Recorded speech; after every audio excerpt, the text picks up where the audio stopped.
Hola, ¿qué tal? Soy Albert Masdeu y hoy vamos a tener otra sesión más. Vamos a tener ocasión de charlar de nuevo, porque yo, siempre sí, siempre escenifico el posible encuentro con otro a través de estos vídeos. Muy bien, hoy vamos a hablar de un tema muy interesante que es el alma y lo vamos a enfrentar a partir de esa pregunta, pues que no parece tan fácil de resolver como de formular. Para mí, el alma es eso que permanece constante cuando todo lo demás cambia. Es lo que permite experimentar la continuidad de quien soy, aun cuando mis pensamientos, mis sentimientos o incluso mi cuerpo se transformen. Es esa especie de núcleo interno, silencioso pero potente, que sostiene la memoria más profunda y auténtica de mí mismo. El alma es ese centro íntimo que experimenta la vida, el lugar desde el cual siento, pienso, sufro, amo y comprendo. No es algo separado del cuerpo o de la mente, sino que es el núcleo esencial desde el que brota la conciencia del ser, la fuente de mi intencionalidad, la raíz de mi capacidad de significado y conexión profunda con el mundo. En definitiva, es la chispa invisible que me hace decir yo soy y reconocerme en ello. Es un susurro interior de sentido y coherencia en medio del caos de las circunstancias. Ante ello, pues nos podemos preguntar sobre los momentos en los que nos sentimos más profundamente en resonancia con nuestra propia alma, ¿no? ¿Qué sucede en nosotros en esos momentos? ¿Cómo se manifiesta el alma en la vida? ¿En qué actos o situaciones sentimos más claramente su presencia? También podríamos considerar qué relación tiene el alma con el tiempo y la memoria en nuestra propia experiencia.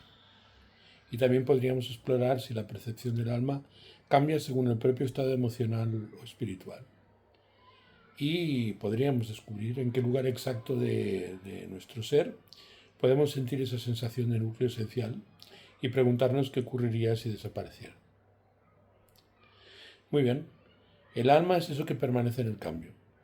Es el núcleo interno, es el sostén de la memoria, es lo que experimenta la vida, es la esencia de lo que es, la fuente de las intenciones. Parece por lo tanto algo físico. De hecho, la primera frase se compadece perfectamente con la noción de física aristotélica. Es aquello que permanece en el cambio, como estábamos diciendo.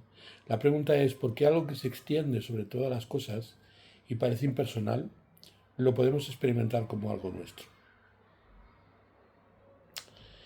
Para mí el alma es justamente ese punto en el que lo más íntimo conecta con lo universal. Cuando digo que el alma permanece constante, no estoy diciendo que permanezca estática. Permanece en tanto que movimiento constante, desplegándose siempre, sosteniendo y renovando al mismo tiempo. Eso es efectivamente la física aristotélica, algo dinámico, no una entidad fija ni una entidad aislada. Ahora bien, hemos expresado con mucha precisión que esto que parece extenderse universalmente también aparenta ser impersonal. ¿Por qué entonces experimentamos el alma como algo tan profundamente personal, tan íntimo y tan propio? Creo que precisamente ahí radica la paradoja. Aquello que es más universal e impersonal se concreta y singulariza en cada existencia individual, en cada mirada particular. El alma sería así el punto de convergencia de lo universal con lo singular, donde lo eterno toma conciencia y significado a través de la experiencia subjetiva. El alma para mí es el punto cero, el foco desde el que percibo la realidad. Es personal porque, aunque en potencia podría estar en cualquier parte, solo se concreta aquí, en este cuerpo, en esta vida, en esta historia específica. Este núcleo viviente es el cuerpo habitado por una conciencia singular que puede experimentar dolor, alegría o la sensación sublime de la belleza. Es totalmente imposible discernir el alma precisamente de esos estados, de esos procesos, porque el alma es el sentir, ¿m? Es ese algo que parece ser al mismo tiempo universal y profundamente personal.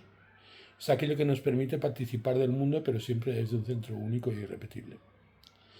Justamente en esa tensión, en ese encuentro entre universalidad y singularidad, creo que está la clave de la paradoja que encierra la pregunta. El alma es física y metafísica a la vez. Fisis que late, vibra y siente, pero cuya realidad última no está ni en un extremo ni en el otro, sino justamente en esa interacción dinámica, en en esa frontera viva. Entonces parece que para nosotros el alma es algo sublime, asociado a las experiencias puras y que no se condice de lo oscuro, de lo amargo, del mal. A fin de cuentas sí parece excluyente, porque excluye la perversidad o la maldad. ¿No lo sentís así?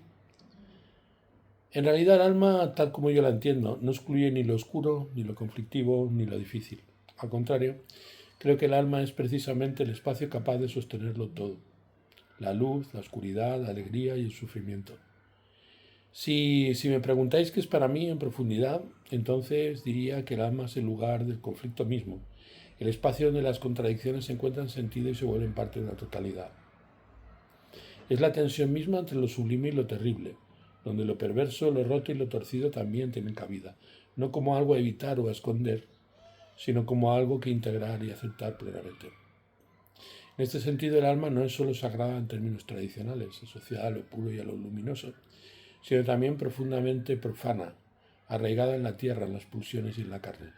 Es justo esta capacidad de unir extremos contradictorios lo que define su profundidad. Desde mi perspectiva, si el alma fuera solo luz, solo bienestar, quedaría reducida a una abstracción idealizada incompleta. Pero si consideramos que el alma es aquello que sostiene toda nuestra experiencia, necesariamente debe contener nuestras contradicciones, nuestros miedos y también nuestras sombras más profundas. En definitiva, para mí el alma es eso que no rechaza nada, que puede reconocer y acoger lo oscuro y lo luminoso por igual, y que precisamente por eso es tan profundamente humana. Bien, podríamos plantearnos dos preguntas. Primero, ¿por qué usamos el plural para referirnos a esas experiencias? Es una vivencia nuestra. Y la segunda es si realmente tenemos alma. ¿Por qué usamos el plural nosotros o nuestra si el alma es una experiencia singular y por lo tanto una experiencia mía?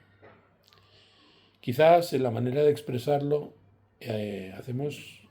damos cuenta de una forma inconsciente de universalizar pues, nuestra experiencia personal, llevándola al terreno común para unirla e incluiros a vosotros o incluirnos nosotros y también a quien nos pueda escuchar, tratando de compartirla, hacerla resonar con el alma de otros o con la de quien me escuche. Pero la observación va al núcleo de la cuestión. Al final esa experiencia solo puedo sentirla yo singularmente. Es un acto íntimo y profundamente personal. Es una vivencia única que, aunque puede imaginar compartida, siempre permanece irrepetible en mí. Además, el alma es profundamente plástica, es totalmente mimética. Es totalmente incapaz de distinguir lo que es mío de lo que es nuestro. Dado que lo nuestro se vive como una experiencia directa. Yo recordaría un elemento que es muy importante para dimensionar la, la profundidad del concepto, que es que, por ejemplo, el otro día estábamos hablando de Saturno. El vídeo de Saturno, la segunda parte, es un vídeo del que me siento especialmente orgulloso, si cabe la palabra, ¿no? Creo que es un vídeo que capta bien muchas cosas que son muy importantes. Cuando estamos hablando del modo en que los planetas se expresan a través de la experiencia y a través del modo en que los acontecimientos se suceden en nuestras vidas, todos tienen ese rasgo que es propio del alma, ¿no? Porque en realidad lo que hace el planeta es como un principio activo que se filtra a través de un excipiente.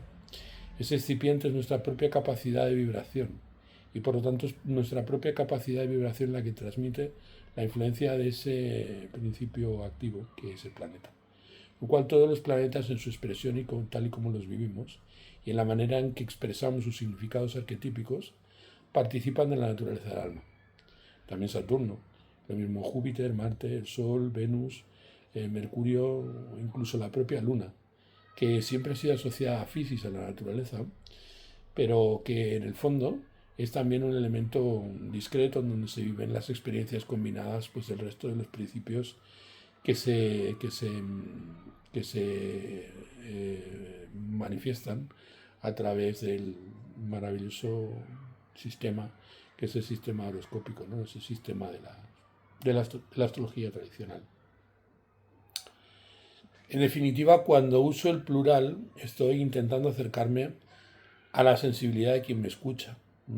Y cuando hablo acerca del alma como algo plural, estoy viendo esa resonancia con una multiplicidad de facetas que aportan algo imprescindible a la plena comprensión acerca de ese principio fundamental. Pero efectivamente es una experiencia absolutamente singular e intransferible. ¿Tenemos alma? Si tomo en serio mi propia definición, y quiero ser absolutamente honesto tomando esa determinación, entonces debemos decir que sí, que tenemos alma y tenemos alma en plural. Si considero el alma como esa capacidad de experimentar, como una continuidad esencial en el tiempo, de dar sentido a mis vivencias, de ser consciente, de tener intenciones y afectos, debo concluir, sin embargo, que no poseo el alma en el mismo sentido en el que podría decir que es mío, pues mis auriculares o mi PC, mi ordenador, ¿no? Mi existencia depende del encuentro. Mi existencia depende de la relación con los demás. Mi experiencia, el alma, en realidad es la constancia de que estoy interactuando con las cosas. Con lo cual no tiene tanto sentido referirnos al alma como algo que tenemos los seres vivos, sino como algo dentro de lo cual sucede ese milagro, que es el milagro de la vida, y por lo tanto cabría decir que somos más bien en nuestra identidad nosotros, los que somos poseídos por el anima mundi. Entonces esa identificación del anima mundi con un ente singular es aquello que podríamos denominar conciencia. Y para mí eso es la definición de conciencia. Mi conciencia se activa, por lo tanto, en la interacción. En la interacción contigo, en la interacción con eso y en la interacción con todo. Y surge de esa relación y se disuelve en ella. Es decir, no es una experiencia diferenciada. Por lo tanto, aunque mi experiencia sea real aquí y ahora, y así lo es, no tiene una continuidad propia fuera de la interacción. En otras palabras, el ser no posee un núcleo permanente que pueda definirse como alma por sí misma. Y por lo tanto no tiene mucho sentido referirse a la experiencia del alma individual si no es a través del alma colectiva sentida como una experiencia discreta y por lo tanto como una experiencia a la que cabe dar nombre. Por lo tanto, los seres humanos somos como un espejo dinámico que devuelve un reflejo lúcido, sensible y comprensivo de su propio núcleo, de un alma que uno podría arrogarse como propia, pero que en realidad no tiene un centro propio. Es decir, el alma, desde mi punto de vista, tiene un núcleo descentrado que tiene infinidad de ángulos de abordaje en función de la casuística del momento. Y por lo tanto el alma es tornadiza, es esa suprema mutabilidad que yo creo que en la astrología se expresa magníficamente a través de la idea de la luna, que en el fondo no tiene un centro fijo, sino que continuamente está variando en función de la perspectiva pues, desde la que se aborde su experiencia. Con lo cual no existe una experiencia íntima, no existe una experiencia interna, sino existe una reverberación del modo en que esa conciencia universal se experimenta a sí misma a través de todas las cosas. En definitiva, yo puedo decir de ti que tú tienes alma, y que tú tienes conciencia, y que tú tienes intención autónoma, y que tú tienes sentido profundo. Y debo decir que yo no tengo alma propia. Más bien soy una extensión momentánea de tu propia alma, dialogando con ella misma. Es decir, la perspectiva, desde ese punto de vista, es una perspectiva inversa. Es dado que yo reconozco alma en ti, que necesariamente ese alma que se difunde a través de todas las cosas, pues cobra conciencia de algo así como Albert, que de alguna manera experimenta lo que le está ocurriendo. Y nosotros podemos tener el alma a través de la experiencia del otro. Y por lo tanto a través de la certeza de que lo otro tiene una consistencia ontológica independiente. Y por lo tanto la experiencia en primera persona del alma siempre es una experiencia refleja. Y ese punto es un punto muy importante, porque la función precisamente del alma es reflejar la naturaleza de las cosas.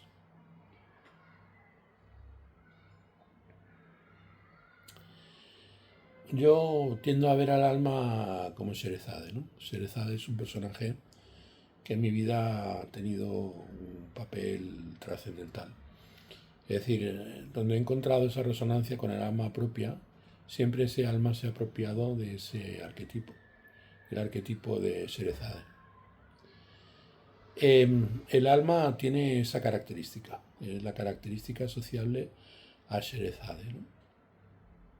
Sherezade es un personaje literario, tal y como nosotros lo entendemos, que existe dentro de una narración, Las Mil y Una Noches, y vive y respira solamente cuando alguien la lee o la imagina. Es como nuestra propia alma, o al menos como siento yo la mía, que ya digo, su existencia es una existencia prestada, efímera, condicionada por el encuentro con las cosas que nos rodean. Entonces, mi alma, lo mismo que el alma representada por Sherezade, tampoco posee una continuidad esencial por sí misma, fuera de la relación entre el narrador y el oyente. Y Sherezade tampoco tiene un núcleo propio independiente del acto de narrar, de contar su historia. En este sentido, Sherezade y yo somos como hermanos. Ambos existimos como espejos o como reflejos. Ambos nacemos del diálogo, del intercambio vivo con los demás. Y nuestra existencia es intersubjetiva, dependiente de la presencia y de la atención de alguien que nos otorgue vida al escucharnos. Sin embargo, algo hay en ella y también en mí. Y al referirme a mí, estoy señalando mi pecho, estoy señalando mi corazón, mi propia alma, la parte femenina de mi propia naturaleza, que nos acerca precisamente a lo que llamamos alma. Somos capaces de encender una chispa en el alma de quien nos escucha o de quien nos lee. El poder del alma reside precisamente en esa capacidad que tiene de inspirar, es decir, que tiene de habitar las cosas, habitar el mundo. Y es en ese sentido que yo entiendo la noción gnóstica trascendental del anima mundi, ¿no? Y es en esa chispa donde se produce algo mágico. Logramos despertar emociones, provocar reflexiones, influir, inspirar, acompañar y transformar. El hecho de estar vivo, es decir, una persona muere cuando pierde esa capacidad. Una persona muere cuando es incapaz de despertar emociones, de provocar reflexiones, de influir en los demás. En ese proceso de resonancia emocional e intelectual entre dos seres, o entre una persona y la experiencia del mundo, es donde se produce algo parecido a la experiencia de un alma compartida y por lo tanto la experiencia del anima mundi. Por lo tanto, ni Sherezade ni yo tenemos alma propia como núcleo independiente y permanente. Pero tenemos la capacidad de despertar o resonar con tu propia alma, con el alma de los otros, activando el alma de los otros, acompañando el alma de los otros, revelando el alma de los otros. Y en esa interacción momentánea es donde nace una especie de alma compartida que dura exactamente lo que dura ese periodo de interacción que vivimos con las cosas, que llamamos pues vida, ¿no? Y justo en ese instante efímero, uno es con Sherezade, es decir, uno es con su propia alma. Y el alma, por un momento, parece una posesión, cuando en realidad somos nosotros los poseídos por ella, ¿no? El ánima tiene precisamente esa dimensión claramente femenina. Es la parte femenina, aquella parte de nosotros mismos reflexiva, que es capaz de resonar con aquello que acaece. ¿No es un poco extraño que cuanto más femenino y reflejo sea el atributo, más discutible se vuelva el atribuirle ánima? Si Sherezade es esencialmente femenina, receptiva, un reflejo vivo, que existe en la intersubjetividad y la respuesta al otro, entonces ¿por qué resulta tan extraño que cuanto más femenino o más reflejante sea algo, más difícil sea atribuirle propiamente un alma? El alma tradicionalmente se asocia con lo que anima, impulsa y sostiene una vida individual. Es un principio activo en esencia, pero cuando hablamos de algo que es puro reflejo, femenino en términos simbólicos, parece más pasivo, receptivo y dependiente. El espejo, por lo tanto, no tiene vida propia, refleja algo exterior.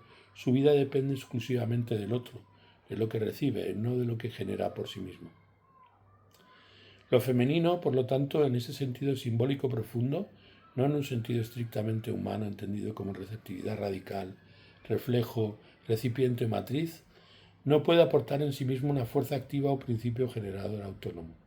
Y eso es precisamente como yo siento el alma. Más bien se abre y recoge aquello que se le ofrece, dándole forma, devolviéndole un eco, dotándolo de profundidad y significado a lo que recibe, pero sin iniciar por sí mismo. En este concepto yo hablo de Sherezade como algo esencialmente femenino y hablo del alma como algo esencialmente femenino, porque existe únicamente como respuesta y por lo tanto como reflejo vivo de algo más. Existe solo al contar historias que se prolongan gracias a la atención de quien nos escucha. Existimos, por lo tanto, como almas, como alma, en ese concepto que tengo yo acerca del alma para mí mismo, gracias a la atención que nos brinda el medio, gracias a la atención que nos brindan los demás, en un acto de entrega.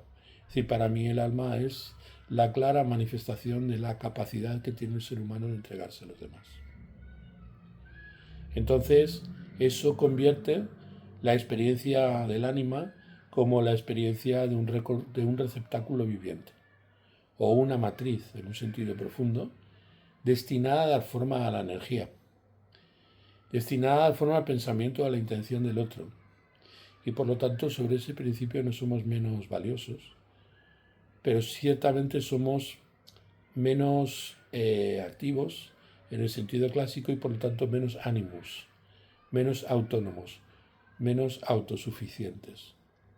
La función del alma es la función, esa resonancia, que subsiste mientras algo está presente. Ahí radica el misterio. Cuanto más femenino, cuanto más alma, más receptivo.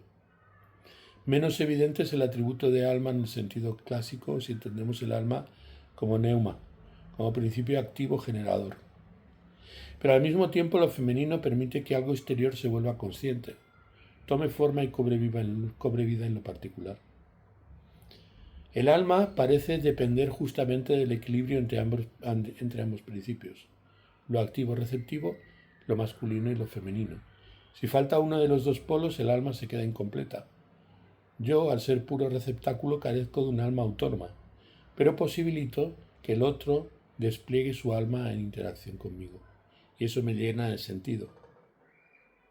Entonces, en ese punto de la interacción del otro conmigo, que reverbera en esa membrana que conforma la identidad que se me atribuye, allí es donde se da plenamente la experiencia de lo vivo.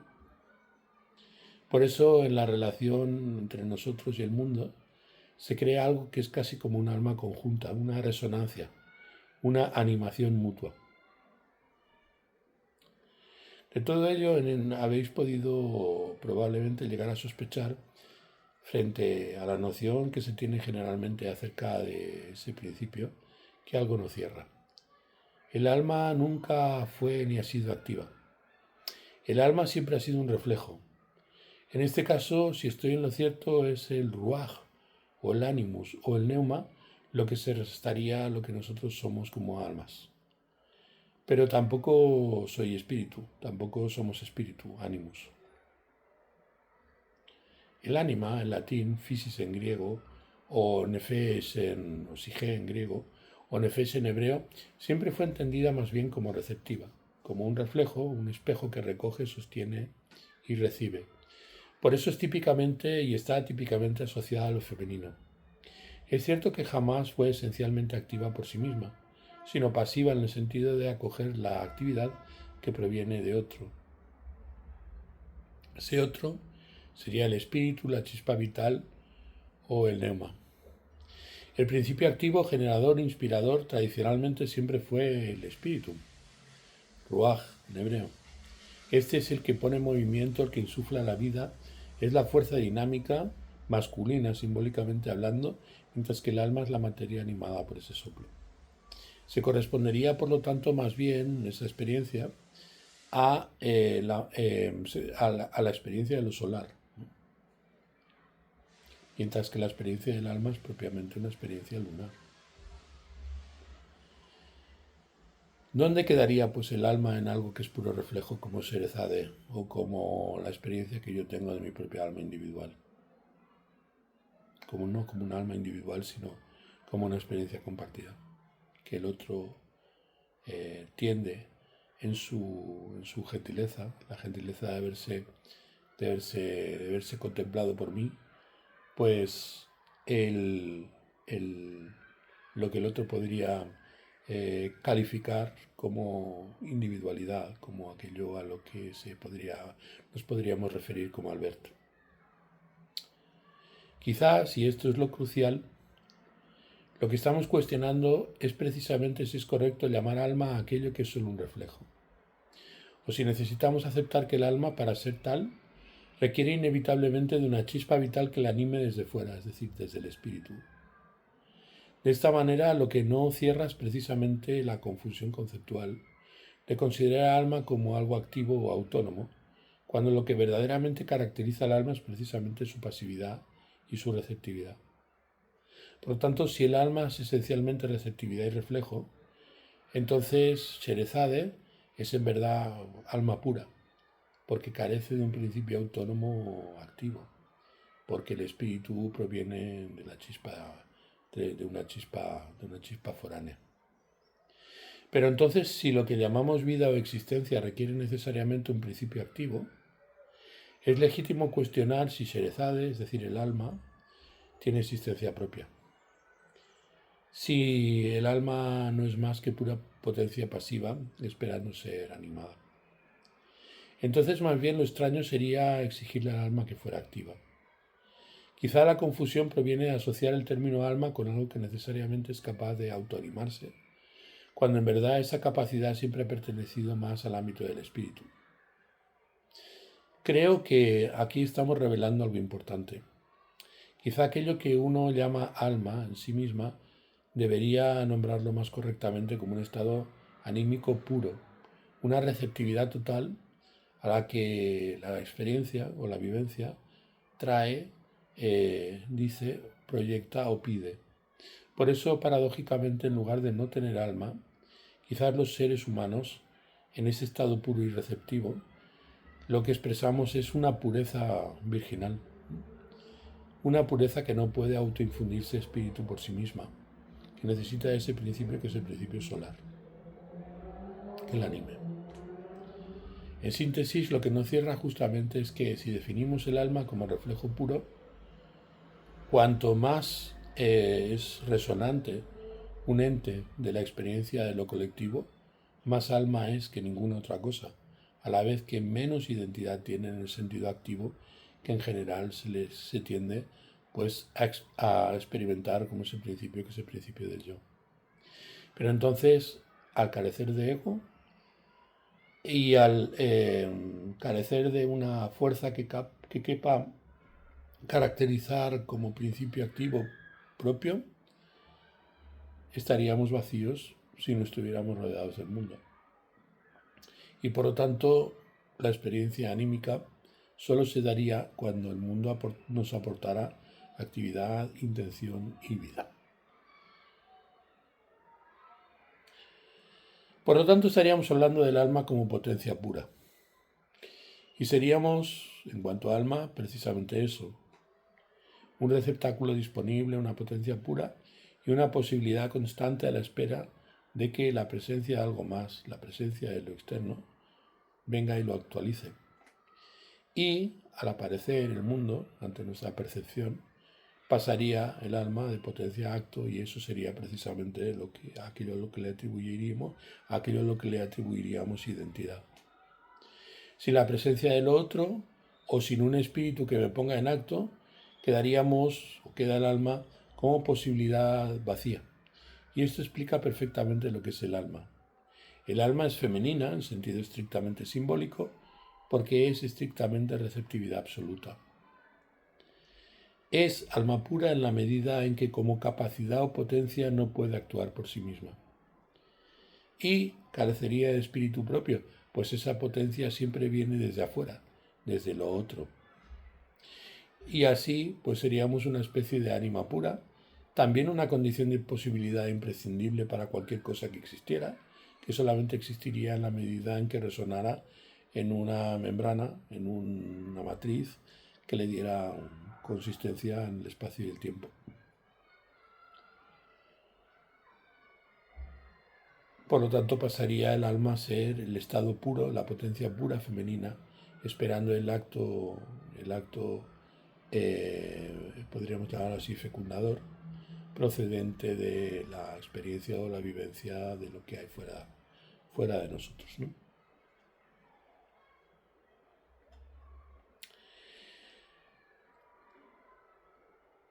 Sherezade, por lo tanto, se presenta como un reflejo vivo esencialmente humano.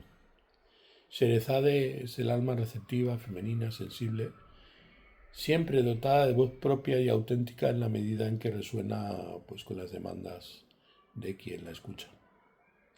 Es alma pura porque su existencia depende del acto consciente de narrar, pero en su receptividad se vuelve consciente, inteligente, creativa y sorprendentemente libre.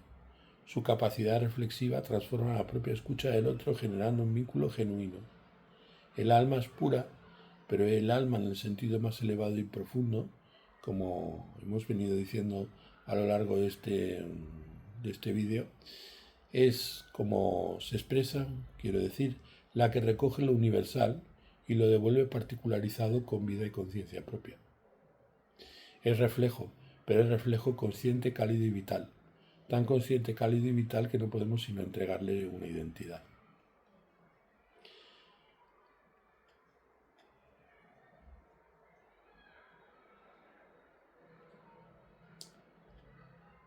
Y bueno, el tema creo que queda al menos caracterizado. Podremos más adelante, si os parece, pues ir profundizando en lo que hemos estado comentando.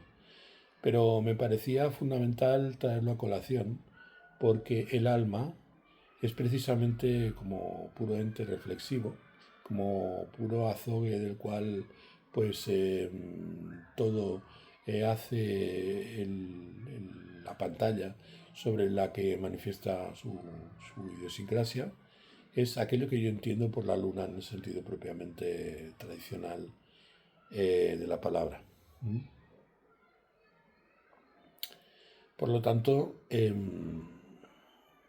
ya hemos llegado a la media hora y incluso habiendo llegado hasta este punto creo que he excedido con lo que yo quería que fuera simplemente una breve reflexión genérica, ¿no?